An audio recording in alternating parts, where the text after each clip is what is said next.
नमस्कार दोस्तों। आज है भादवा कृष्ण चतुर्थी। इस दिन कन्याएं सुयोग्य पति पाने तथा विवाहित स्त्री पति व संतान हेतु इस व्रत को श्रद्धापूर्वक करती है। इसे संकष्टी चौथ भी कहते हैं। तो दोस्तों, मैं सुनाने जा रही हूँ भादवा चौथ की कहानी।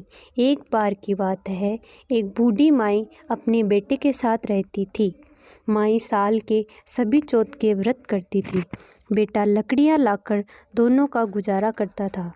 बूढ़ी माई उन लकड़ियों में से रोज़ 2 लकड़ियाँ बचाकर चौथ माता का प्रसाद व सामान लाती। एक दिन बेटा पड़ोसन के घर गया तो पड़ोसन चूरमा बना रही थी। तब उसने पूछा, आप चूरमा क्यों बना रही है?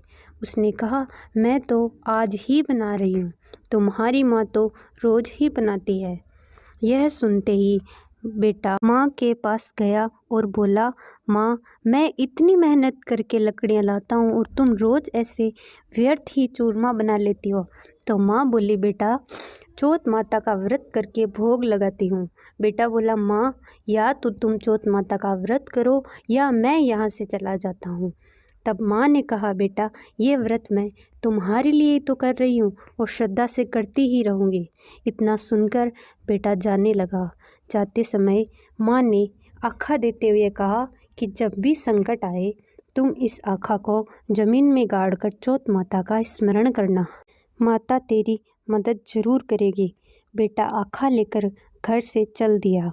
रास्ते में उसे सुनसान जगह पर उफनती नदी मिली। वह घबराया, पर माँ की बात याद करके माँ के कहे अनुसार उसने आखा को गाड़ा और चौथ माता का स्मरण किया।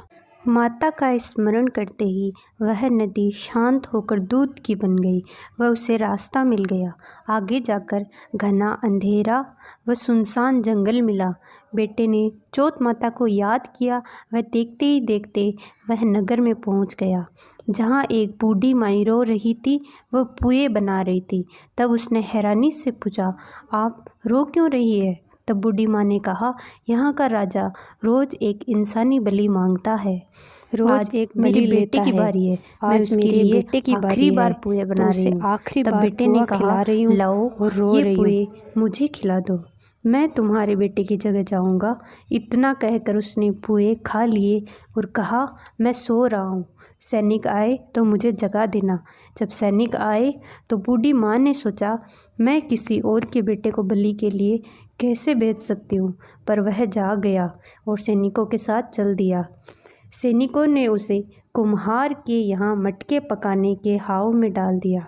2 दिन बाद झाड़ू निकाल रही एक महिला की झाड़ू से कंकड़ जाकर हाव में गिरा तो मटके से टकराने की आवाज़ सुनकर वह दौड़कर राजा के पास गई और कहा, राजा जी, आपका हाव पक चुका है।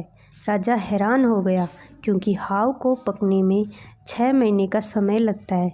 यह 2 दिन में भला कैसे पक गया? राजा सैनिकों सहित कुम्हार के पास गया।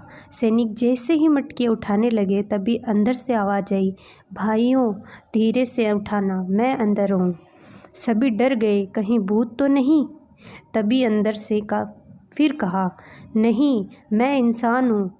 तब बाहर निकाला गया तो सभी मटके सोने के हो गए। तब बेटे ने कहा, मेरी माँ चौथ माता का व्रत करती है और माँ की कृपा से ही हम पर हर बार संकट टल जाता है। राजा प्रसन्न होकर अपनी बेटी का विवाह बूढ़ी माई के बेटे से करा के उन्हें धन दौलत देकर विदा किया और वे घर अपनी माँ के पास गए व सुखपूर्वक रहने लगे।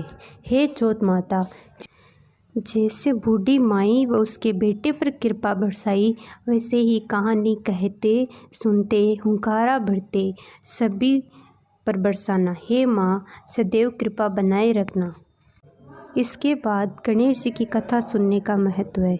एक बार गणेश जी किसी गांव में चमचे में दूध व मुट्ठी में थोड़े से चावल लेकर घूम घूम कर कह रहे थे, कोई मेरी खीर बना दो, कोई मेरी खीर बना दो। किसी ने हाँ नहीं भरी। तभी एक बूढ़ी माई आई कि ला, मैं बना देती हूँ।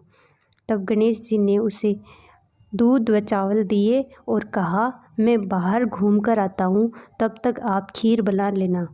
यह सुनकर बूढ़ी माई खीर बनाने लगी। वह गणेश जी बाहर चल दिए। खीर पककर तैयार हो गई। पीछे से उसकी बहू आई। वह उसने कहा, हे गणेश जी भगवान, भोग लग जाओ, और दरवाजे के पीछे बैठकर खीर खा ली। बूढ़ी माई ने सोचा, अब उस लड़के को बुला लेती हूँ, खीर बन गई है। तो वह उसे ढूंढने चली गई।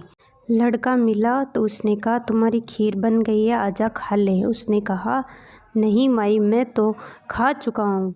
क्यों? तुमने कैसे खाई? कहा कि तुम्हारी बहू ने कहा, हे गणेश जी भोग लग जाओ, मैंने तो तभी खा ली। बूढ़ी माई ने कहा, तुम गणेश थोड़ी हो। उसने कहा, मैं ही गणेश हूँ, पीछे मुँह करो। इतना करते ही वह गणेश जी में बदल गया और कहा, तुम जाओ, पूरे गांव को खीर खिलाओ, तुम भी खाओ, सबको खिलाओ, फिर भी बच जाए तो मेरा नाम लेकर पतीले को उल्टा कर देना। बूढ़ी माई ने ऐसा ही किया और उसके सभी धन धन्य हो गए। हे गणेश जी महाराज, जैसा बूढ़ी माई पर आशीर्वाद दिया वैसे सबको आशीर्वाद देना।